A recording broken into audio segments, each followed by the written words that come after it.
What up, what up? Here we are with another episode of the Hooswhere podcast. We changing the name. We back. We took a little hiatus, man. We had some technical difficulties within the team that I had to address solo, individually. You know what I'm saying? Had to address them individually, one-on-one calls. It was getting a little out of hand, man. But we're excited to be back, man. We're changing up the brand a little bit, not just going with Cut the Check podcast, but we're just solely going with Hooswhere podcast, where we bring UVA sports alumni stories and updates as far as what they're doing now. And as you can see, today we have Logan Carrington. What's up, Logan? Living, man. Happy to be here. Happy to be here, man. That's solid. We got the two guys on the podcast, though, man. The two co-hosts, man. Don Joe, what's up? I'm glad we back rolling, and I'm happy to be here. Shout out my man Justin Renfro. You know what I'm saying? Getting his little sports attire, clothing line popping, man. Much love. And we got Max. What's good, Max? Hey, what up, world, man? Back here from Charlottesville, repping this episode sponsored by Who's Hauling. If y'all need us, what I'm saying, DC, Northern Virginia, Charlottesville, we got y'all. Give me a call. But glad to be back, man, and I missed y'all boys on Sundays. Yeah, man, for sure. So I guess before we even jump into this thing, that's just where we at in the world right now. Joe Biden just got elected. He's president-elect, man. So I want to know, essentially, are they going to have to drag Donald Trump up out of there? They're going to have to find him and he going to be dragging with his toes. They're going to be pulling him by the collar out of that joint. Like, how you feel about that situation with him, bro? Hey, man, I think he's going to be the first president that don't leave on his own accord. And there ain't no law saying he has to. You know what I'm saying? It was just assumed. It's always been assumed they're just going to leave and accept defeat. I don't think he's going to accept that. There's nothing else he can do. Like, I think the world is changing. It's a beautiful thing. If he really doesn't leave office, it's going to be interesting. But I don't think there's going to be, like, you know how Trump and Obama sat in the same room and, they did the handshake and they briefed each other and all that. I don't think it's going to be all that. I think Trump ain't even going to be around. They're just going to get him up out of there. I don't think they're going to. Once Trump's not president, he don't got that full Secret Service detail. I don't know if them 2 Secret Service guards that each president gets is going to be enough for him, bro. He got to have some private security. You got anything to say on this topic, man? I'm just happy he's gone. Hey, man, I just want to thank the American people. You know what I'm saying? Obviously, this is a country divided. It's divided. I never even thought it was going to be this close, man. I never thought it was going to be this close. But this thing, I mean, it really wasn't, though. Biden's kind of running away with it. But the first 3 days, bro, is close. It shouldn't even been as close as it is right now. But this is the thing, though. This is the thing. Y'all don't listen to the most trusted networks, CNN. CNN has been calling it for months. They've been saying this for months. You know what I'm saying? That it's going to take. They said it might even take 2 weeks. Well, that's because most of Biden's people, constituents voted in mail-in, where Trump was telling everyone to go to the ballots in person. How do y'all feel about that, though? Because, like, I'm a fan of, like, mail-in voting now. Like, I had my ballot. I can make an educated decision on everybody. I even read the questions. Like, I had my ballot sitting for a week before. I mean, you could do that, and it was. You can read you can get what the ballot is before you go in to actually vote if you go in person. It's not you got to wait till you get there and then be surprised. You feeling rushed in person, bro? Yeah. You can make your informed decision before you go vote. Rushed in person. Yeah, how many people though? Keep it a bean though. How many people really like see what the ballot is before you went in the booth and went to go vote? I did the first 2 times I did it because I only know like who I really want to vote for president-wise, but all the other votes, bro, like, I don't know them. I got to look it up and make sure I'm voting for the right person. And I'm going across the board. All right. I'm going Democratic Party across the board. You're going lazy route. Whiteboard me. You know what I'm saying? At the end of the day, that's man, it. You got to understand, I'm fighting in Kentucky right here. All right, y'all boys in Virginia, y'all blue. You know what I'm saying? We red over here, man. We got Senator Mitch McConnell in office. Senator Mitch McConnell, the head of the Senate. That's a bad joint, bro. He been the head of Senate longer than I've been alive, bro. So that Drake crazy.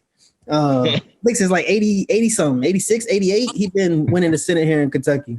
So they was putting money behind this lady that was running over here to try to get him up out of there. But he like the wicked man of the West, boy. He ain't coming up out of it. He won by a good margin too. He won by a good all them counties voting for him 100% zero. So man. But yeah, man, we gotta thank the American people for coming out and actually, taking this joint seriously. Because to be honest with you, if it went the other way, I don't know where we'd be right now. And I still don't know what's gonna happen. But at the end of the day, like if things went the other way, man, it was gonna be a long 4 years coming up. It's gonna be a real long 4 years. So it's gonna be a bad joint. It's gonna be a bad joint, but we're gonna push through now, man. And move forward. I don't know what else do we need to talk about that we haven't been on here since a while, man. Anything else happen? No. Yeah, I mean, this whole sports through COVID thing, man. I don't know. It just don't seem real. I know exactly what we need to talk about. So, Max got a security contract he took over from JG. Hey, man. Right? Hold on. Something happened already? Already, dog. Something happened every week, bro. Something happened. Something happened.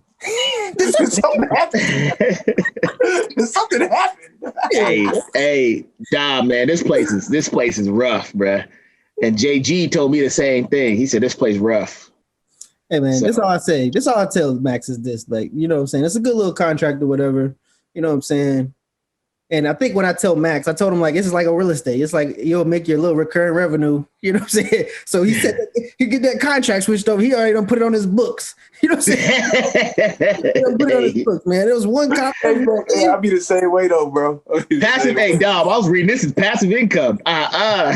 This active, bro. That's one thing that was in the fine print they didn't notice, bro, was the fact of you can lose. This is in real estate. Like the only way you lose your real estate, you don't pay your state taxes. You can lose it every day. All right, man. So we're gonna need to upkeep this contract, man. So the most recent one is his officer on site brought his kids on property for his shift and let them sleep in the business center. 4 of them, Dom. About 4 of his kids out there, bro. Let them sleep in the business center.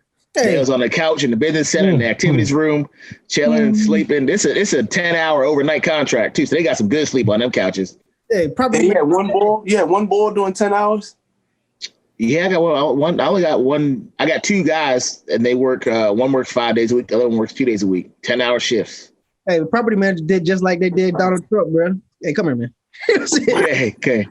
Hey, let me holler at you, Max. Hey, Dawes, let me tell you how I saw it. So, there was like, I guess, there was like a noise complaint, and he wouldn't handle the noise complaint. You know what I'm saying? So I was like, all right, cool. And then they almost caught one of they got people trying to rob that joint like every night. So they almost caught the dude that was trying to rob the joint.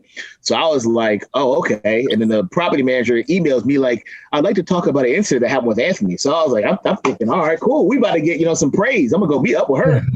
Hey, man. Show me the video camera. 4 of them just on the couch, sleep. I said, I'm sorry. Hey, I had to call Aunt right up there. Had to let him go that day. Can't have that. I told her before I even called him. I told her. I said he won't be back here ever again. That's what I told Max, man. I said this is a black. The people that's hiring us are black. We a black company. We come in as young black men trying to progress the. You know what I'm saying? They try to do business with black people. And here we are, got our workers sleeping, got the kids in there sleeping in the business center. Sleeping in the joint, man. I can't even believe we survived it. I start changing my books immediately. Like, we ain't coming up out of this one. Yeah, this ain't coming in much longer.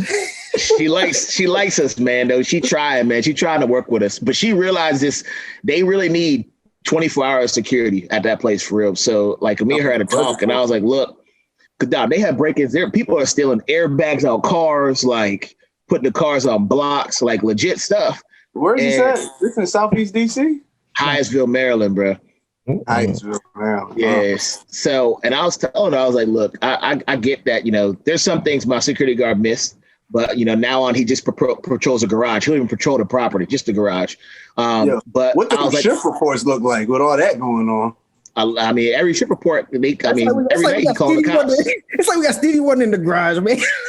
Nah. He be reporting it, but it be after the cops come. You know what I'm saying? Like, that's like we got Stevie Wonder. Hey, he don't see it when it happens, but he got him. He good now though. Hey, he got him a nice little snitch that can see the whole garage from their apartment. That be calling him, and you know what I'm saying, if there's something on the floor he ain't at. He almost caught a guy yesterday too. You know what I'm saying? He's chasing him out the building on foot. He called me. Emails, bro. I just be peeping the emails. As soon as the email come in, I call Max right away. Hey, what we got? Oh yeah, I know. What's going on down there? Hey, he called me yesterday, Dom. Said, "Hey, I'm on foot pursuit, black truck. Get right down his license plate."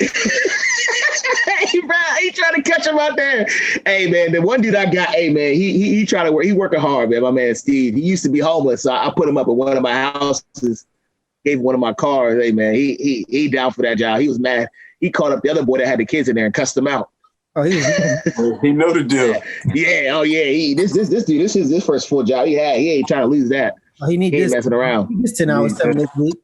Hey man, he was out there chasing the black truck on foot, bro. Hey, I called Hooswhere police already. That's all I know is that you know what I'm saying? You know, in the cartoons and the videos and stuff like that, the security officer is talking to somebody and like the whole joints get ramsacked behind them. You know what I'm saying? I feel like the joint's going, bro. That's what it be like. Yeah, with a full vehicle. You know what I'm saying? Nah. So some nights, you know what I'm saying, we get off at like 4 a.m. and it's definitely people that live in the apartment building that be calling him because he'll go around and he'll close the doors and like an hour later he'll come back to one of the doors and somebody would have like propped a rock up in it so people can get in. And then they'll wait till like this is the one that took me over the top, Max. This is the one that took me over the top, though, bro. So I was cool with everything until it hit my line. Until it hit my line, bro. You know what I'm saying? I'm in LA. Lucky I was 3 hours. I wanted the property, so we set this system up. Like I set this. It's like McDonald's. It's like franchising. You know what I'm saying? Like if Logan was to start this. If I was to get a contract wherever Logan was, like I could give him everything he needs. All he got to do is put the people in place, right? Like you're going to have the security reporting system. You're going to have the phone, the hotline, you know what I'm saying? Everything you need security wise. You know what I'm saying? You might have to get us a couple of shirts, but other than that, you good. So the hotline, I say, Max, right? First day Max comes on the job. I said, Max, man, hook your number up to the hotline. hook your number up to the hotline because I don't want the people calling your security officer, they'd be like, hey man, you know, go F yourself or something like that. Something crazy that we can't recover from. Say something we can't recover from. You know what I'm saying? So I'm like, Max, I need you to take these calls, man. That's all you need to do. Max is like, all right, just don't give him my cell phone number. Give him my business number. Give him my business number. Give my business line. That's my business line. I know Max my whole life. I ain't never had this line or this number ever in my life, all right? So, I put this number into the system, bro. I don't double check it. I don't call it or nothing like that. Amen. And then somebody hits my line because, you know, like on the system, it's like a call system where it'd be like, touch 1 for this, touch 2 for this, touch 3 for this. They got all the way down to call the administration, which is my line. You know what I'm saying? So I answer, I'm like, hello? And the guy's like, is this a security company in Hyattsville, Maryland? I say, yeah, this is us. What's up? How can I help you? He's like, man, there's some loud noise going on out there, man. I said, oh, we're going to handle that quickly. My bad. I'm gonna talk to the officer right now. So I don't call the officer because I don't know the officer. Max is hiring these people, right? So I got to call Max. I call Max. Hey, straight Z's. Hey, bro. That's what I can't stand. Hey, man. I'm up when everyone else is asleep. You know what I'm saying, bro? Hey, dog, let me explain, bro. It was the Saturday night of my fiance's birthday, bro. Come on, man. I had, you know what I'm saying?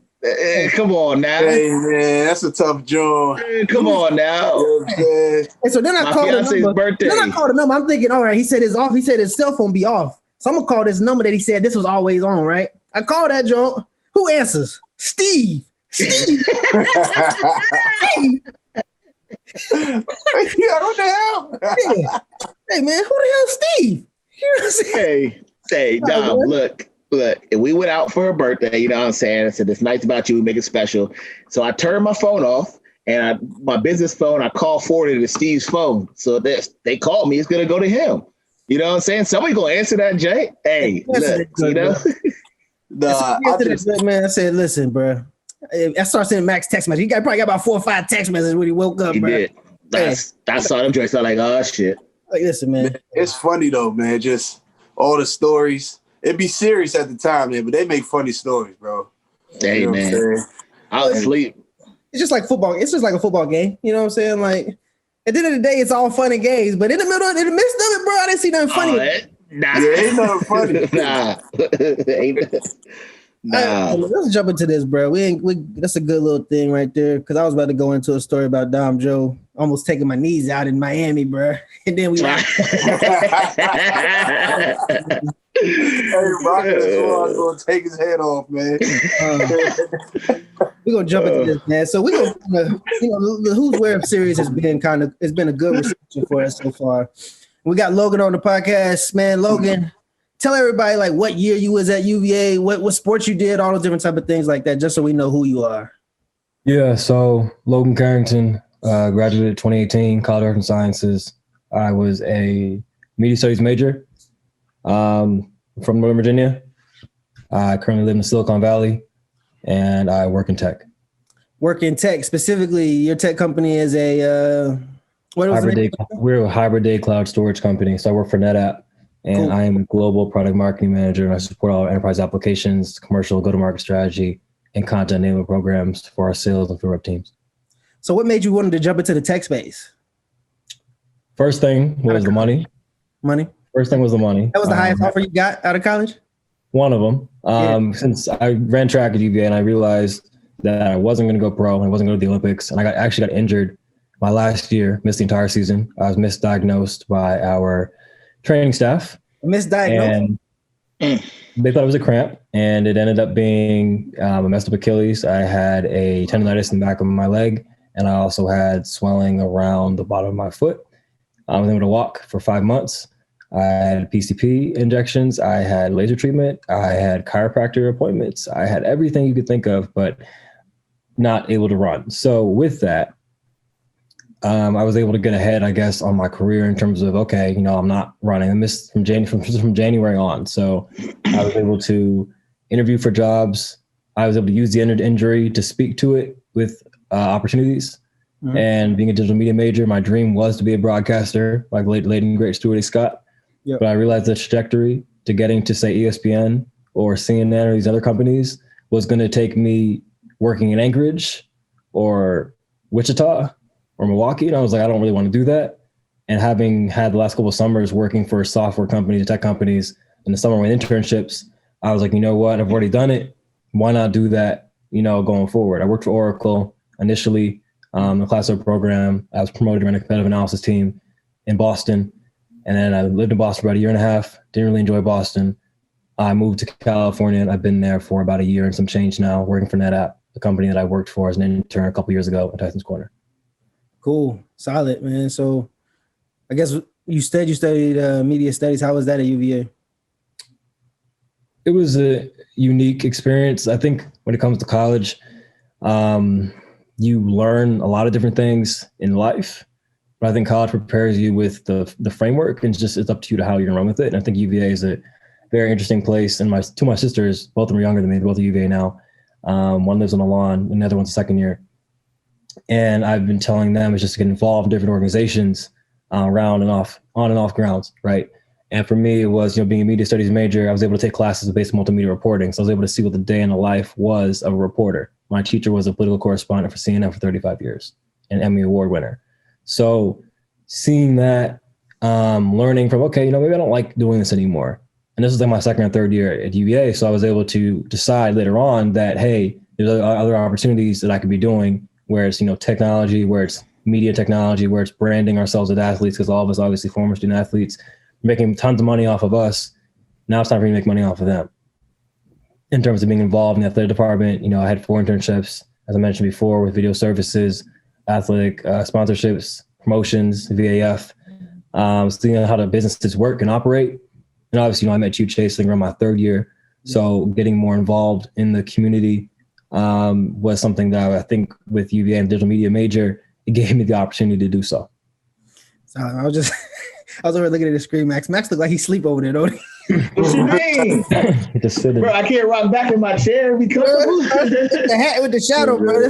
That's your test taking hat right there, ain't it? That's your test taking hat. Y'all remember the test taking hat? Hey, don't give them the secrets on live air, bro. On the live air. Hey, Logan, before you keep elaborating on your career, what was it like going to school, like during the Heather Heyer time, and like just like during the Trump era with people getting indicted, dudes is rioting downtown and all that? Like, what was that like? Difficult. I mean, my first year was the Heather Heyer. So my second week at school, Heather Heyer disappeared. And this is the first time in my life I'd ever lived alone. My teammate was actually friends with her. He was actually with her the night she disappeared at a party, and she left. So hearing that he was getting investigated, my team, obviously, we're like, okay, what's going on? Parents are obviously calling me. The Rolling Stones article a couple of weeks later, when Dina Ramo, thinks she had lost her job, and then, she came back. We had Martise Johnson getting beaten up by an ABC cop in front of, I think, Boiler or Trinity And that was the second semester of my first year. And then fast forward to my last year, KKK and neo-Nazis were there, as you mentioned before. And I was actually in Charlotte when that happened for a teammate's wedding. So I saw it, and I was driving on 29. I saw the neo-Nazi flag and Confederate flags on my left. And on my right, I saw, Trump flags. And I'm just like, this is just a lot to take in. But with using the platform as being an athlete and being as involved as I was in a lot of different organizations, I had a lot of say and a lot of power, if you will, for my voice to be heard on a lot of different things that are occurring. So obviously, my first year, I didn't have much to say about Heather Heyer or the Rolling Stones article because I was new to UVA. I was just like, this is a lot. But, around my third or fourth year, they're like, okay, Logan, can you discuss organizations and things we can be doing to help student athletes' mental health? And I created Who's Your Mentor, an organized program structured around same-sex, different sport athletes, fourth year, second, third years mentoring, first years and second years. Actually, Bryce Perkins was one of my mentees when I started. So, working with different athletes to get them, to where they need to be.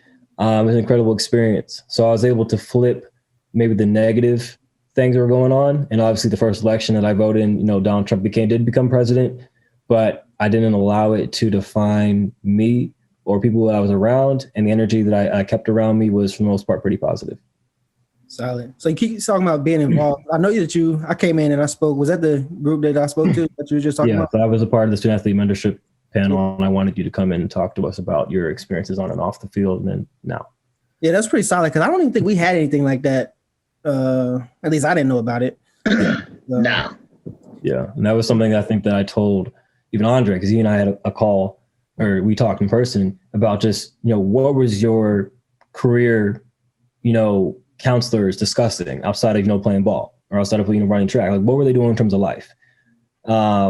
And for me, it was like, both my parents, my dad ran track at UVA. My mom's brother played basketball for Ralph Sampson at UVA. So UVA was always, the school I was probably going to go to and play a sport for. And Little Page was my uncle's coach, so I've known him for most of my life. So I knew that when I was going there, I'd have a network of people who wanted me to succeed. But it was on me ultimately to drive, my own journey.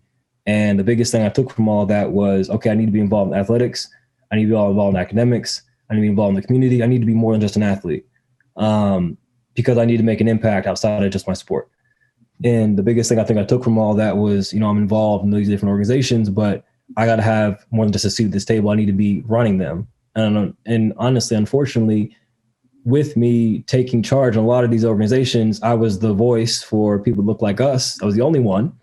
Mm-hmm. And I was trying to bring athletes on the track team, athletes on the football team, basketball, et cetera, to these meetings, which is why I was like, if I can get Chase, I can get, Jared Green, friend of mine, former athlete as well at UVA. If I can get them at these events, hopefully I can attract a different clientele in the athletic community, which, we were to an extent, but there were still things that I know even now that they're still working with in regards to academics and athletics to make sure they're, in sync so that people have a kind of more of a career plan outside of just playing their sport if anything were to happen. Exactly. And that's kind of our main point for this platform is, mentorship so huge and being able to and I think that, let me stay on task, but mentorship's so huge essentially to the point where if you don't see it, you can't beat it. I'm a huge believer in that.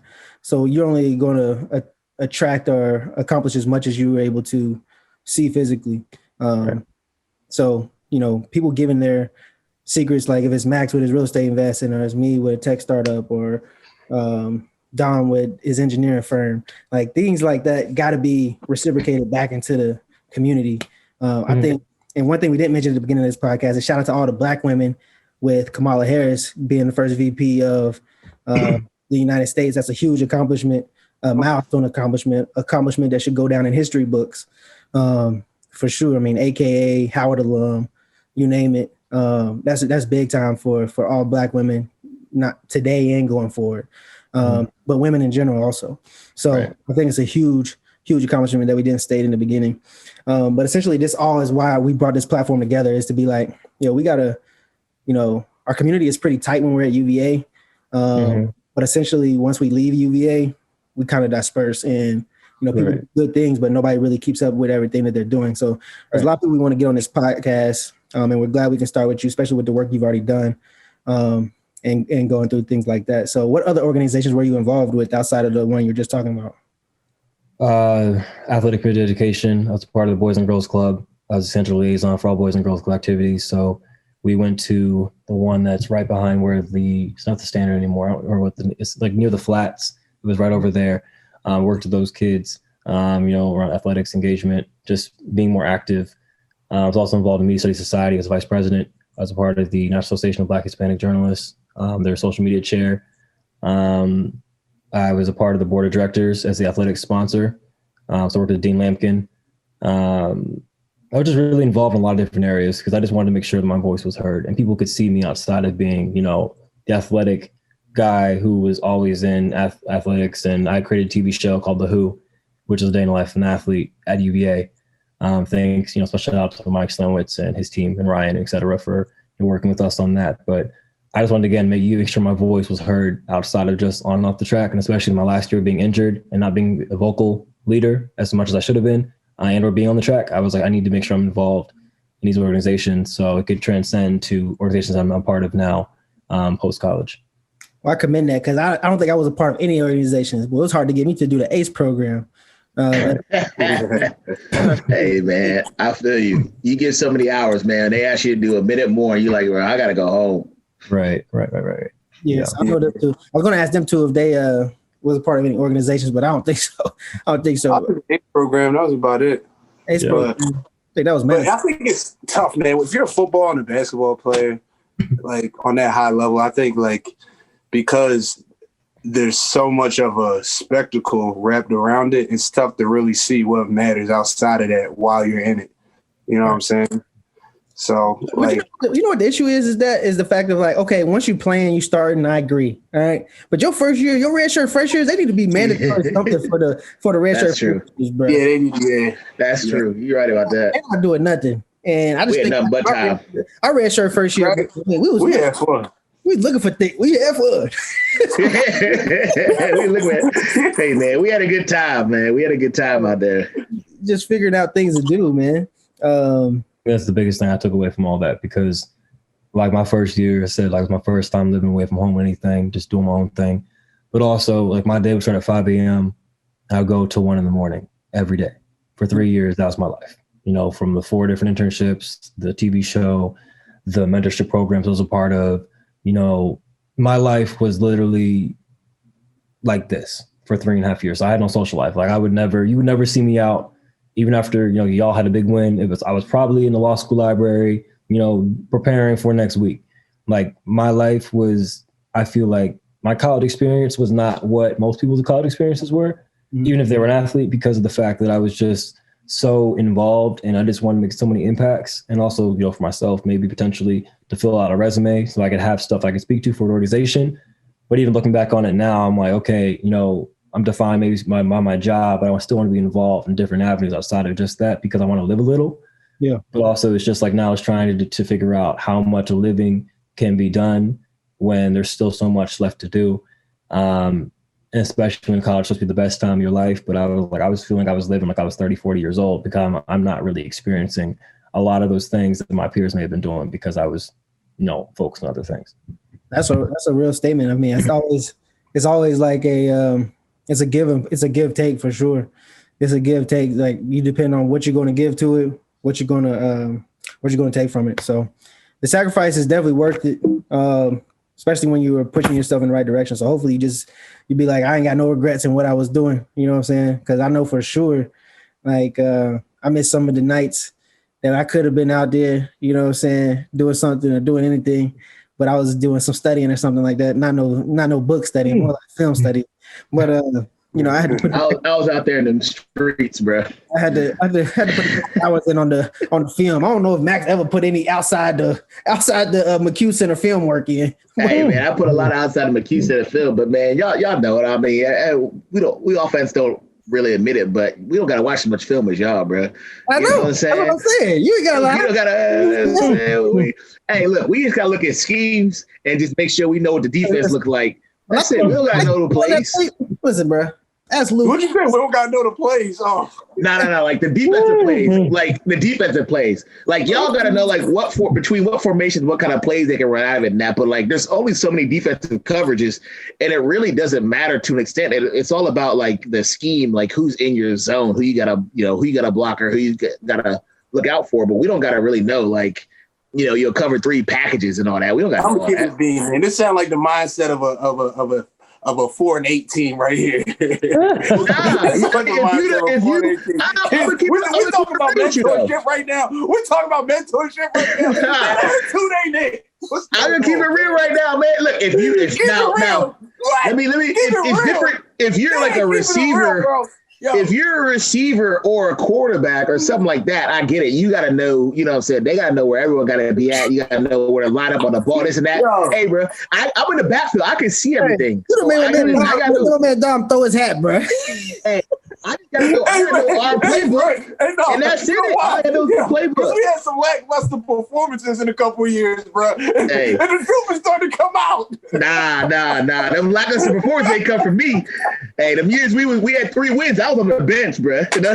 You know what I'm saying? I said the truth started to come out, bro. You've been waiting for that truth to come out, bro. What the hell? So, man, that's what's up. So, Logan,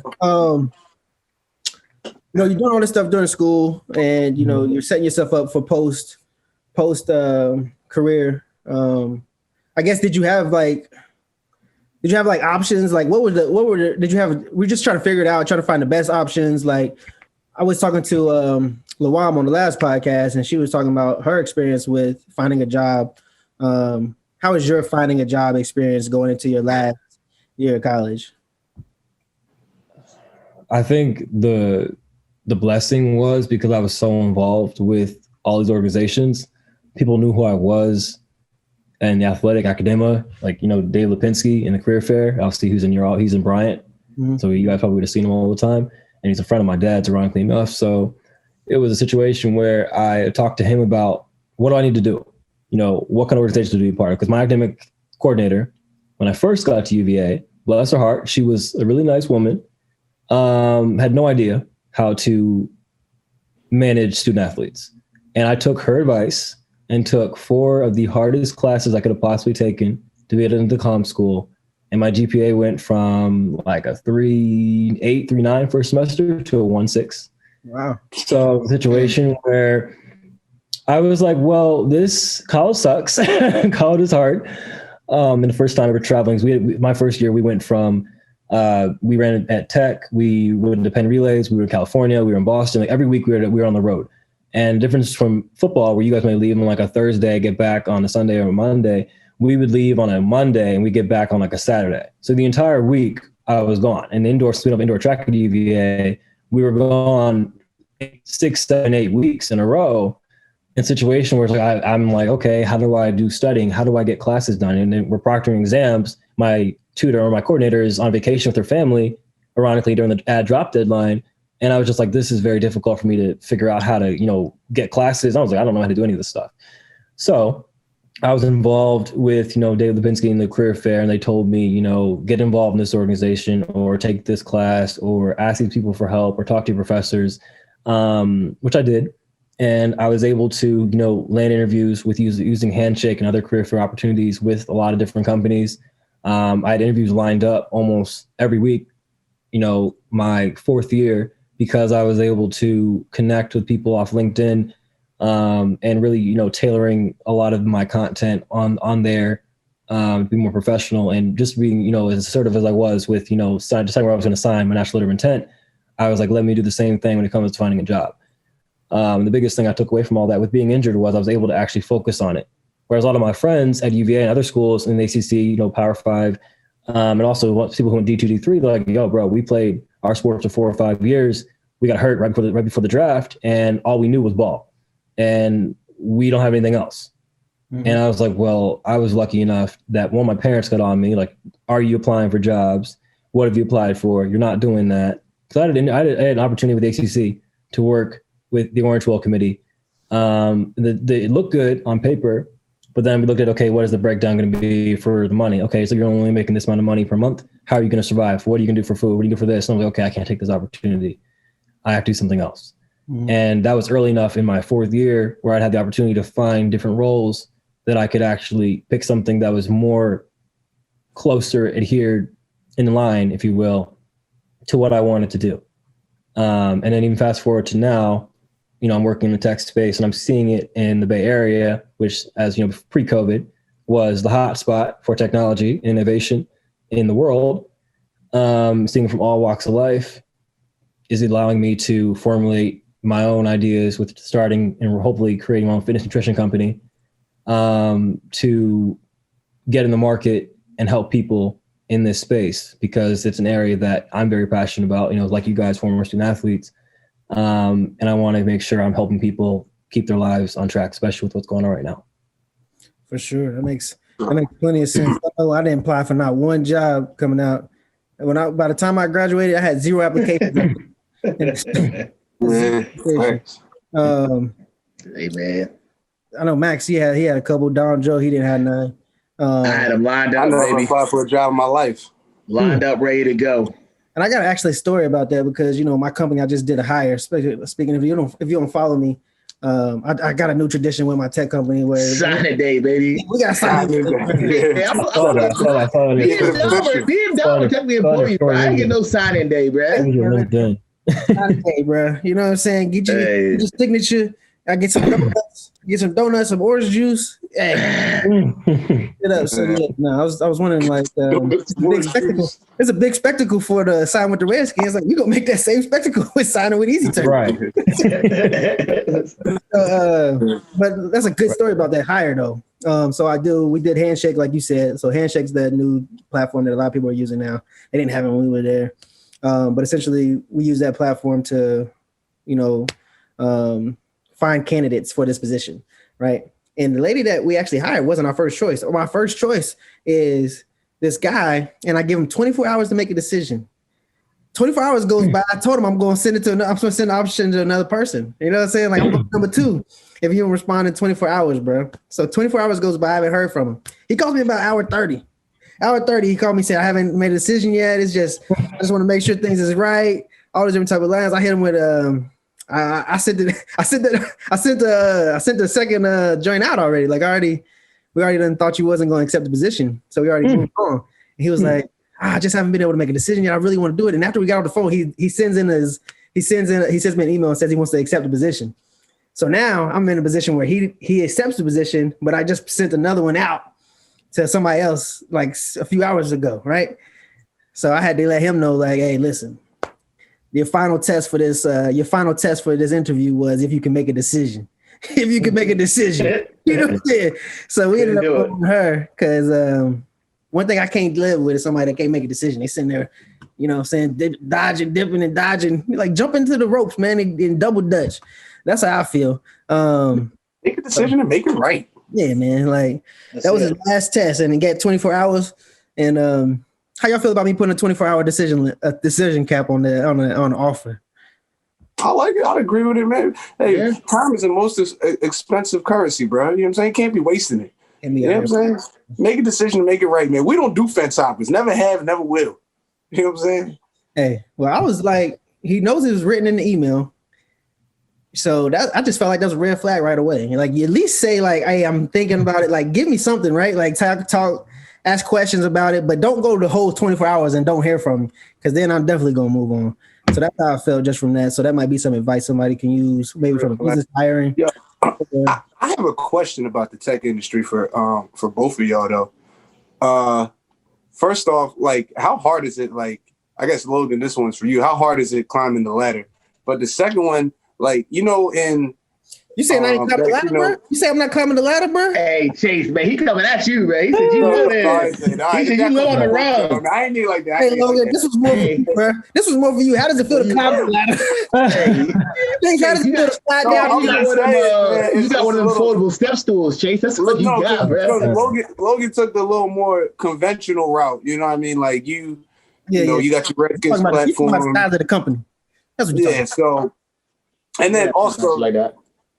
Can I ask my second question, y'all?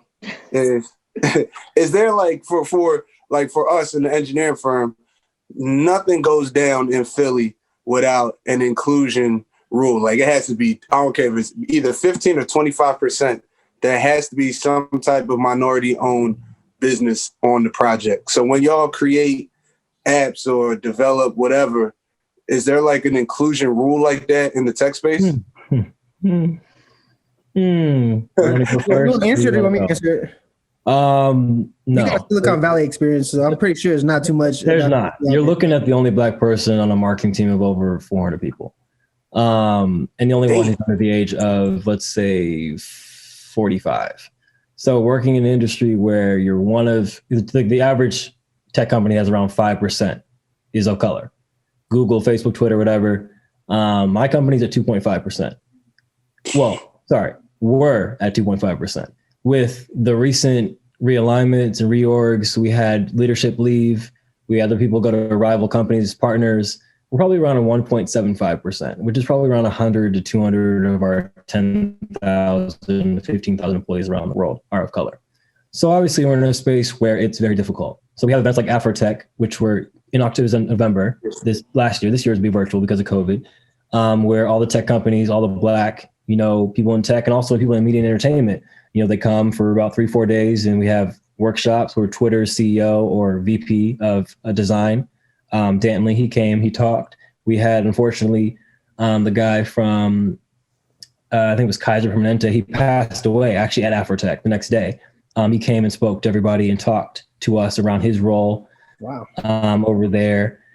It was just an incredible experience. I was like, okay, this is the 5% all in this one area. So we all connected and talked, after the events, and people were like, hey, we're hiring at Salesforce, we're hiring at Google, we're hiring at LinkedIn, Adobe, Roku, etc. You just got to apply. But the issue is your first question about navigating the ladder. I've used the fact I'm the only person of color to my advantage. I'm typically the first person on every call because I was Zoom. I'm typically the one who's preparing a lot. Dom called you out being late today, man. I'm just letting you know. Dom called you out being late. I was just making sure you wasn't big time. It was 7:59. Ain't a good look for us. Hey, it was 7:59. He was like, "Where your man's at?" I was making sure we wasn't trying to get big time out here, man. Hey, no, never hey, that. I was on there on time, Chase. I appreciate the calendar invite, man. Right. You know what I'm saying? That's all I need. Right. That's all I need. Right. That was actually good too to see that. So having, my being the youth in my organization, social media and engaging with video content is something that I know the back of my hand with producing, editing content. So I was picked and tapped to run a mega session for our Insight global event, which had over 15,000 attendees for 3 days. I ran one of our first sessions, and we had 500 people on my first session and 1,000 on the next one. And we were able to be in a space where people were able to engage with the content, with the fact that I am the only employee, of color in my organization. I'm able to have conversations with our C-suite executives and say, we need to change this stuff. Given the fact that the director of HR is a UVA alum and AKA as well, and she's friends with my dad, I was able to say, hey, so-and-so, we need to look at doing this, this, and this. So we're working with the UGH program, getting diversity and inclusion being a staple mark of all of our future hiring. Because I'm like, I don't want you just to hire me for an internship. I want you to hire me for an internship and groom me to be in one of these full-time roles with my peers who are 40, 50 years in the industry, so I can have a seat and make an impact at this table. Because I'm not just here to check off your diversity, check mark. I'm not the Rooney Rule. I'm not your one applicant that's going to be here for 1 to 5 years, and then you're going to basically force me out, hire somebody else in with lesser pay, doing the same thing I was doing. And these are conversations I have with people. I'm just blunt. I'm upfront, with what's going on with the Black Lives Matter movement, with, George Floyd, with everything else. I'm like, nobody was talking about it. I was like, we need to talk about these things because that's me. That's someone that looks like me. Ahmad was me going for a run in Charlottesville on back roads. That happened to me in terms of me getting stopped by people because I'm wearing a UVA shirt and a hat and some, some shorts. Like, okay, he's good to go because he's wearing UVA stuff, but let me come around again in like a baggy t-shirt and something else. I could have been a hashtag. And those are conversations that, with me being in my role, it allows me to transcend, not even just in terms of my job, but in terms of the impact I have in my company and externally, because of the fact that I'm so involved with these other organizations. I'm on the board of directors for Home First Services and Urban Development and Homelessness Group in the Bay Area, because homelessness is very high in the Bay, the highest in the entire country. We have the most millionaires and billionaires, but most homeless people. And a lot of them look like us. So it's like, working with them in terms of changing that. Working Second Harvest, Silicon Valley, it's a food bank service organization in the Bay around getting families back on their feet in relation to COVID-19. And I'm also in the process of working with some other organizations to basically just help with fitness and technology, and partnering with hopefully the 49ers and the Warriors, and different other organizations like that to get some more brand recognition. But again, it's allowing the fact that I'm out here, or out there, I guess, to transcend that ladder outside of just my job, so I can make an impact externally and internally. Definitely. That's a great answer for Dom's Joe's question. From a simplest perspective, I just feel like you got to own it if you're going to have an inclusive that's really going to be respectable. You know what I'm saying? Like, you got to, it's going to be respectable. Other than that, if other people own it and you give them 15%, then, you know what I'm saying, they might try, but it's going to be some funny business out there. If you want to use the words of my man, Will Hill, you know what I'm saying? Doing all that, you know what I'm saying? So, going to be all backflips. Like, at the end of the day, like, if we're really going to, like, I'm cool with like the inclusive things, but like, I feel like it should be inclusive. Like, I like inclusive percentages in like RFP proposals and stuff like that, not necessarily in the company, just because I feel like we should be pushing ownership and not necessarily working for people. So that's kind of my thing, is like, if you want me to do something like in marketing or something like that, like, hire my marketing firm. Don't make me a marketing person on your team. Like, encourage me to create a marketing firm. You know what I'm saying? That type of situation. And then I can actually come do the same thing I just did for you via my own LLC or via my own company. And then ultimately, I can push that into more and more avenues. Like, I think a lot of people like Eric Thomas and them, I think they do that a lot. Like, a lot of the teams that do their digital and their video and all those different types of things like that, like, they start off as employees and then they encourage them to just like make your own company and y'all just work for us. And then you can go get your own clients as well. You know what I'm saying? Like, that's how everybody eats. And it's not just like, you work for me, I work for you. Like, for me personally, when I keep hiring these devs for our software developers for our team, like, my plan is to start as a software development company. You know what I'm saying? Like, y'all work for Easy Turn, but we can split it 4 ways, 25%, 25% for an LLC for a software dev company.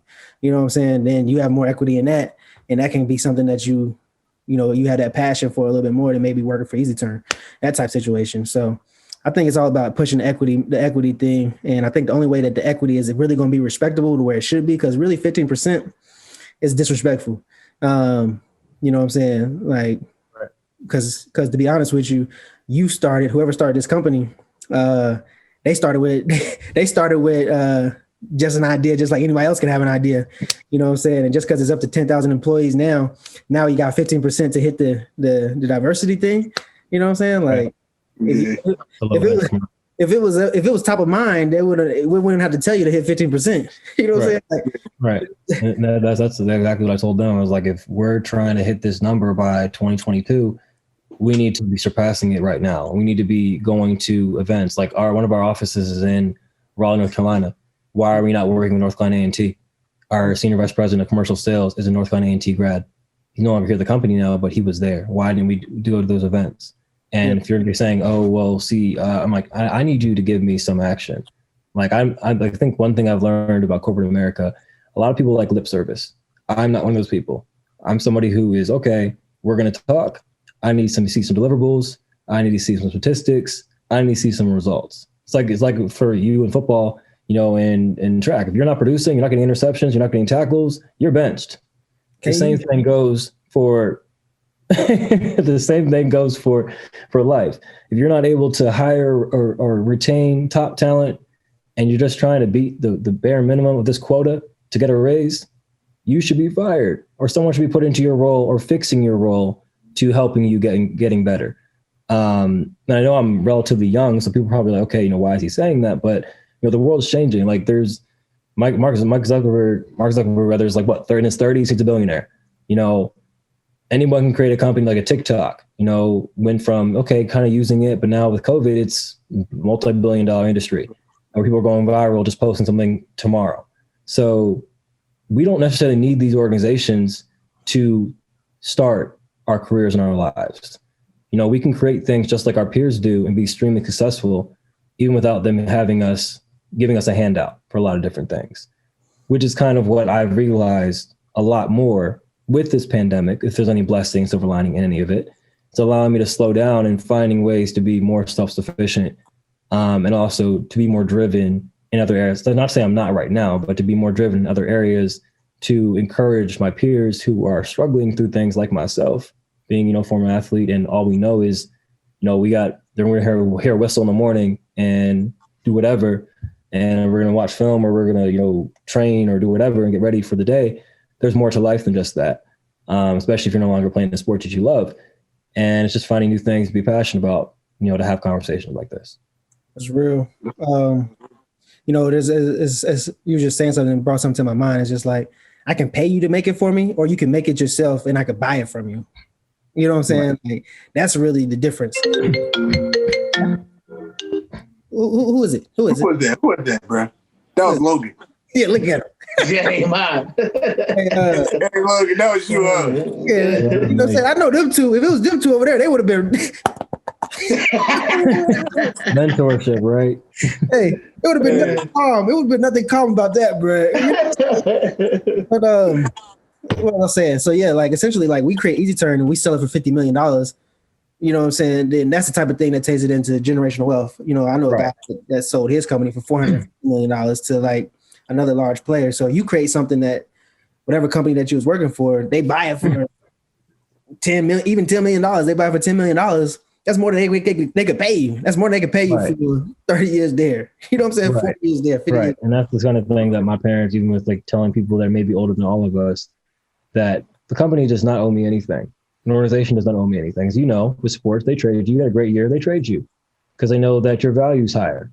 And when it comes to, you know, salaries, I'm like, okay, yes, I'm making this, but I need to work in different areas and I can make X instead of just Y. Mm-hmm. So even, you know, after this conversation, you know, forging relationships, conversations with other people. And I think you mentioned this earlier on, Chase, about, you know, when we leave college, for me, it was like I knew a lot of people, but I had my core group. And the minute I graduated, that core group helped me to get into the door with my first organization. It's helped me with my last organization. And it'll help me when I create this company that I'm in the process of starting. So the biggest thing I think for me is just I learned from, you know, college. It's a glimpse of the real world. But again, it's more of just the fact of like, where am I going from here in terms of trying to be more than just, you know, a statistic or that part of that quote at 15%, to be able to, this platform is owned by somebody else who I don't believe is a person of color who founded it. So it's like creating platforms like these things where people are paying us to utilize them. They're paying organizations, people of color or people who are from an athletic background or both to have conversations, and we're continuing to, you know, close that gap, if you will. And if anything, making our own lane so we don't have to worry about fighting for equality or respect in certain areas of life, because we can create our own things where we're showcasing that we can surpass the suppression that's been given. At the end of the day, ownership is where you want to have in every space of life. You want to have ownership in everything that you're doing. So recently, obviously, I'm starting to get more invested in stocks and things of that nature. I decided everything that I own, I'm investing some stocks in it. You know what I'm saying? Like, if I'm on Facebook all the time, I'm on Instagram all the time, I gotta get some Instagram, Facebook stocks, man. You know what I'm saying? If I'm about to get a Tesla, then I need Tesla stock. Like all those different type of things. Like if I'm gonna have it in here, slight flex. Go ahead, let them know. Hey, if I'm gonna have it in here, then I'm gonna I'm gonna have some equity and ownership in the company. Like that's just how it should be. It shouldn't be no way of just like we're just working for people and just to be working for people, or we're just giving them money to just give money, because ultimately there's only so much money in the world. You know what I'm saying? And you have it, however much you have is however much you can keep, or you can put it to work for you, and therefore you're never really losing it. You know what I'm saying? So essentially, if you bought a $80,000 Tesla and you then put $80,000 into their options, into their stock options, that's really break even. You know what I'm saying? Because we about to make that money back. You know what I'm saying? So thinking like that thought process, as far as like keeping money in your family, in your generation, that's how generational wealth builds, is because that wealth is going through multiple times. You know what I'm saying? And essentially, you're never losing it. Investing it, repurposing the money. You know what I'm saying? In a certain form of fashion. So another question for you for that. Yeah, go ahead. You just asked, because that's one area that I've been spending more time involving myself in terms of stocks and financial space. But for all three of y'all, was that something that you knew in college, or did it take you having to take a loss financially to be, okay, I need to be involved in these things? A lot of my peers who don't look like us knew this stuff since like high school. Like they're having conversations about stocks, they're having talks about investments and portfolio and, investing in your Roth IRA. I was like, I don't even know what a Roth IRA is, or a 401k. And I'm over here like, I thought I put money in this space, but in college, all I'm thinking about is, X plus B equals MX2 to the square root of 15. And I'm not thinking about life. And obviously, for you guys, there's a higher likelihood of you being able to do a professional sport than myself. So there might be more money thrown at you up front than someone like me who may take longer to get to that point. So I guess like my question is, in terms of the financial space, like what kind of things did y'all navigate through, where it be, playing a professional sport, where it be just financial stock stuff? I'll jump in first and then I'll let them go. But essentially, like, it's not taught. You know what I'm saying? Right. Your people didn't teach you, then you're not gonna know about it. Like if your parents or somebody in your family wasn't doing it, then you're not gonna know much about it. And I feel like if they're doing it, usually, like, I know my dad has stocks, but I don't feel like he thinks of stocks as like something where like it's a source of income. It's just like, that's just almost like a savings almost type of situation. Like I feel like you can use it to where it's generationally building exponentially, to where if you're doing it right with ETFs and different things like that, then ultimately you can take a $5,000 investment over a 10-year period, make it $1 billion. You know what I'm saying? If you're doing 300% returns annually, that type of situation, like there's a lot of people out there that's doing things like that. But to get to your point, it's not taught in my space or in our space, and I never was hip to it, even when I was playing in the league. So now I'm just trying to educate daily. I think there's a lot of things that we are benefit to have, or it's benefit for us to have access to these different YouTubes, Udemy. Like the information is out there now. People are putting information out there to where it's accessible to everybody, but you still got to know about it. So once you know about it, then you need to go do the research on it and really try to figure out, like, all right, these people living off this, how can I possibly get into it? You know what I'm saying? Because people are teaching courses like that now. So that's what I would say on it. But as far as taught, never taught. I'm just starting. My first stock investment was last year. Word. Yeah, so me, I'll probably out of these two, I'm probably like further behind. The only reason why I have stock is because I have a financial advisor who pretty much said the same thing Chase said.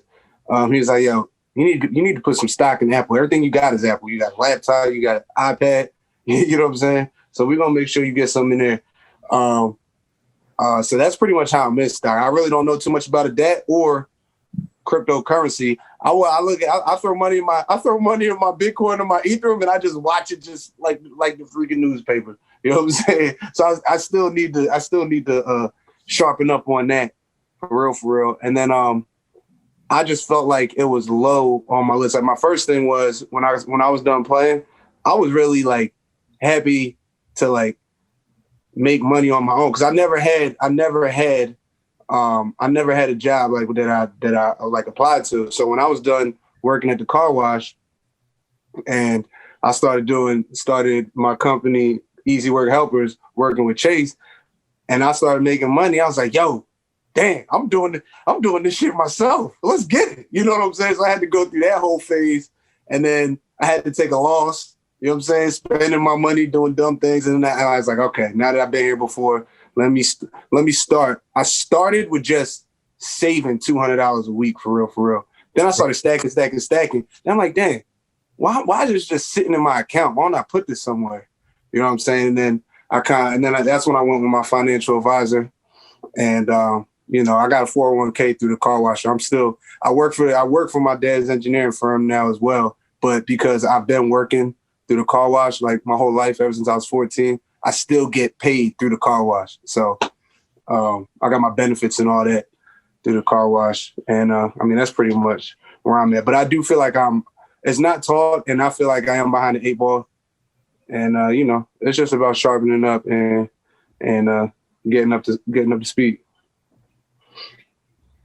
Yeah, and I mean, so I was a little bit different, man, in the sense of like where I came from, where I went to high school.